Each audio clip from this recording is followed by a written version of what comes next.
नमस्ते काकाजी. नमस्ते. काकाजी, आम्ही जेव्हा तुमच्या गावामध्ये आलो होतो, मार्गदर्शन केलं, गेल्या 2 वर्षापासून माहिती द्यायला, 2 वर्षापासून माहिती देऊन फक्त आपल्या गावामध्ये तुम्हीच आरसे भारी संजीवनीचे प्रोडक्ट वापरायले, बरोबर आहे काकाजी? गेल्या वर्षी बी आपण आरसे भारी संजीवनीचा प्लॅन्ट वापरले, भारी संजीवनीचे प्रोडक्ट कमानी पैसे आपली हळद होती, बरोबर आहे? आणि या वर्षी बी आपण इथं आता वापरलेले या प्लॅन्टला. तर याच्यामध्ये जे 2 ड्रिचिंग झाल्या आणि 2 फवारण्या झाल्या. तर आपलं पूर्ण नाव काकाजी? शिवाजी राजाराम वैद्य, राहणार कळमकोंडा, तालुका जिल्हा तालुका कळमनुरी, जिल्हा हिंगोली. जिल्हा हिंगोली. तर दरवर्षीच्या हळदीमध्ये काका आणि या वर्षीच्या हळदीमध्ये आरसीएम हरी संजीवनीचे प्रोडक्ट वापरल्यामुळे आपल्याला काय वाटायला काका? गेल्या वर्षीपेक्षा बी यावर्षी काय अनुभव वाटायला आणखीन जास्ती? यावर्षी सर आपल्याला 50% फरक वाटायला लागला. 50% फरक वाटायला आपल्याला, बरोबर लोकांच्या आहे? हळदीपेक्षा आपल्याला 50% आपल्या हळदीमध्ये फरक दाखवतो. लोकांपेक्षा.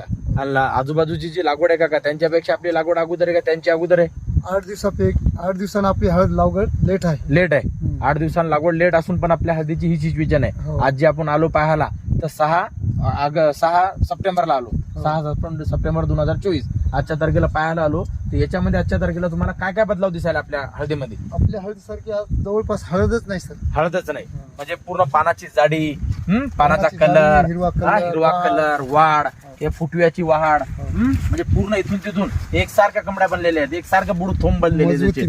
मजबूती, झाडाची गिरवी, झाडाचा हरित दरवे, म्हणजे एकसारखा कोणत्या कोपऱ्याला बघा, कान्या कोपऱ्याला बघा, कोणत्या याला बघा, थोंबी लहान जास्त छोटी मोठी नाहीच, एकसारखं प्लांट आहे पूर्ण, बरोबर आहे काकाजी?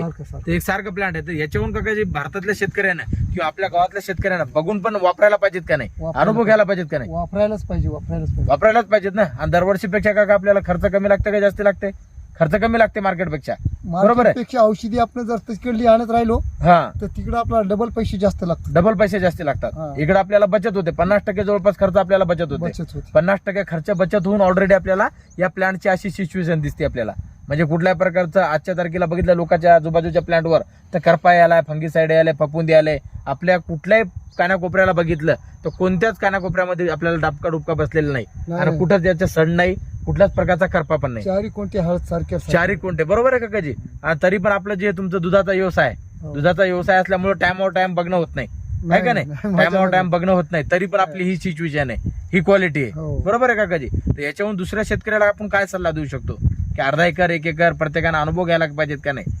आता तुम्ही अनुभव जर घेतला नसता तर अनुभव आला असता का? माझ्या म्हणण्यावरून तर प्रत्येक शेतकऱ्याने हे वापर करायला पाहिजे. हरिकसंजीवनी प्रत्येकानं हरिसंजीवनी वापर करायला पाहिजे. आपण हरभऱ्याला बी अनुभव घेतला होता काका, काय वाढू लागला हरभऱ्यामध्ये? आपल्याला हरभऱ्यामध्ये पण आपल्याला चांगला आवरेज आला. चांगला आवरेज आला, म्हणजे जळ नाही, मरण नाही, उधळी नाही, कुठल्याच प्रकारचं काय नाही हरभऱ्यामध्ये. आता दरवर्षी हरभऱ्यामध्ये वेगवेगळ्या प्रकारचं फंगीसाईड फपून दिसतंय. 20-25 क्विंटलच्या जागी 36 क्विंटल हरभरे झाले आम्हाला. 20-25 क्विंटलच्या जागी 36 क्विंटल हरभरे झाले, बरोबर आहे काकाजी?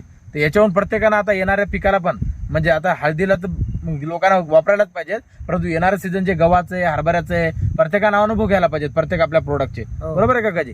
धन्यवाद, थँक्यू.